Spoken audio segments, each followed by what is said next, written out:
Itoophiyaan haala raafama siyaasaa hedduu keessa jirtu diinagdeen ishee baay'een isaas gargaarsa biyyoota guddatanii irratti hirkachuun beekama. Biyyoota guddataniiran jedhamanii Itoophiyaa deeggaruun beekaman keessaa Chaayinaan ishee tokkodha. Tibba darbe garee biyyoota BRICSitti dabalamuu ifatti kan labsatte Itoophiyaan yeroo ammaa ministeerri muummee ishee yaa'ii Belt and Road Initiative Chaayinaan qopheessitu irratti hirmaachuuf biyya Chaayinaatti argamu. Dubbii achirratti dubbataniinis ardiin Afrikaa qooda baay'ina uummata ishee fi qabeenya uumamaa isheetti fayyadamuun humna diinagdee siyaasaa fi hawaasummaa ta'aa jirtis jedhaniiru. Imaammanni Chaayinaan Itoophiyaa irratti qabdu kun haala qabatamaa Itoophiyaa waliin yommuu ilaalamu maal fakkaataa jennee gaaffii gaafanneef Dr. Ittaanaa Ayyeruu Yuunivarsiitii Adaamaarraa yommuu deebisan akkas jechuun eegalu.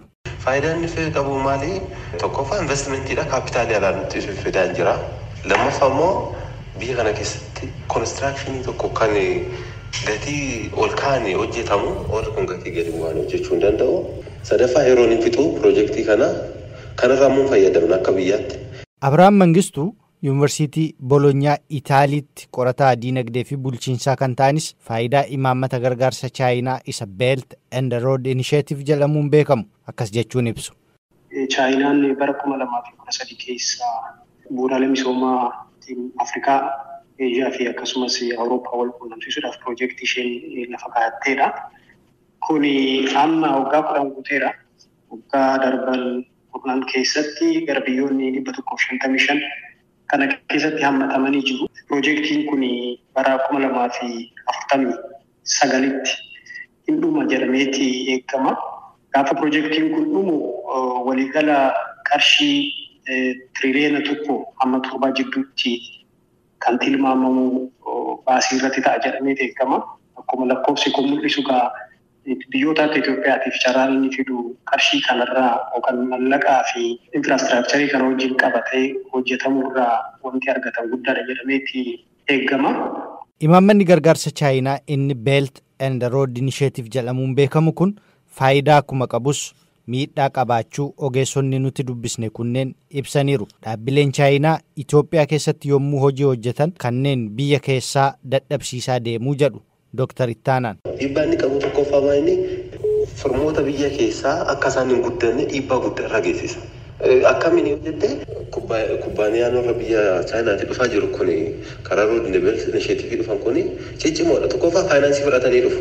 Export Import Bank of Chaayinaan fandii interest rate xiqqaan gadi bu'aan kennaafi fandii fudhatanii dhufu. Lammaffaa immoo yoo isaan biyya akkasii kana dhufanii inshuraansii illee hin galaaf. Warri seektarii akkasii kanarratti bobba'anii jiran biyya keessa jiranii dadhabaa deemuu jechuudha. Kompitiishii sana sarvaayiviin godhan. Gargaarsi Chaayinaan biyyoota akka Afrikaaf taasiftu baay'een isaa malaammaltummaaf illee kan saaxilamee fi biyyoonni galii akka hin sassaabbanneef illee kan dhorkedhaa jala. Abiraam Mangistuu. Qarshiin kun Chaayinaarraa dhufa. Chaayinaarraa qarshiin dhufu hagammaatitti qorannoon kan mul'ise malaammaltummaa fidee jira biyyoota baay'ee keessatti. Akkasumaan immoo biyyoonni guddachaa jiran galii mataa isaanii sassaabuu keessatti hanqina agarsiisanii jiru. Maaliif qarshii Chaayinaarraa argatan kana fayyadamanii kun wanta isaan fayyadaa jiruuf isaaniitiif state capacity develop gochuu irratti hanqina agarsiisaa jiru. Akkasumas biyyoota tokko keessatti abbaa hiriyummaa fidaa kan jirudha. Akkasumaan immoo piroojeektoonni kun piroojeektoota gurguddoo ta'uu kan ka'eerra naannoo environmental degradation akkasuma negative impact agarsiisaa jiru. Kunniin kan maddan amalootuma deeggarsa Chaayinaa kanarraa kan ka'edha. Tokkoffaan Chaayinaan gaafa liqaa kana kennitu haal duree tokko malee kenniti. Akkasumas immoo mallaqnii fi deeggarsi achirraa dhufu harki caalaan liqiidha.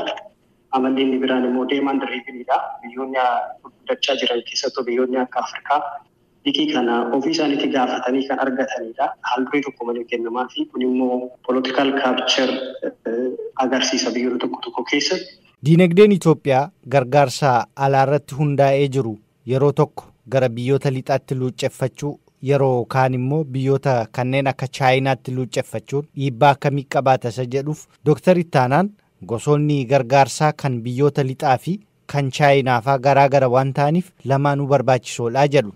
Investimentiin Chaayinaas gara infiraastiraakchariidha gara investimentii kanarra kana gargaarsa. Amma akka biyyaatti huneessa dhaabachuuf qabna. Yoo jetta ta'e karaa dippiloomaasii akka dippiloomaasiitti jiraate garuu gara dinagdeetti gara baalaansii godhanii dhaabachuun biyya kanaaf murteessaadha. Kan warra lixaa kunillee gargaarsa baay'ee nu barbaachisa. Isaanis gufachiisuu hin qabu. Itoophiyaan gargaarsaaf gara biyyoota akka Chaayinaa fa'aarratti hirkachuun gargaarsa gama biyyoota lixaarraa dhufu irratti hanga ammaatti dhiibbaan inni taasiseeru hin jiru jala. Abrahaam Mangistuu. Wal bira uumuu qabu Chaayinaan sa'aatii kanatti investerii guddaadha Afrikaa keessatti. Garuu kan West irraa dhufu kan deeggarsa West irraa dhufu hin hir'isnees lammaffaas immoo deeggarsi Western irraa dhufuus ineffective hin taane. Garuu bakka tokko tokkotti kan mul'atu deeggarsi United States irraa dhufu bakka tokko tokkotti bakka Chaayinaan hin jirretti if more effectiveidha. Kuni wanni ta'eef competition geopolitical competitionitu jira. Hordoftoota keenya qophiin har'aaf qindeeffanne kanuma keessummoota koo guddaa godheen galateeffadhaa. An Mitikkuuf Qaaduuti.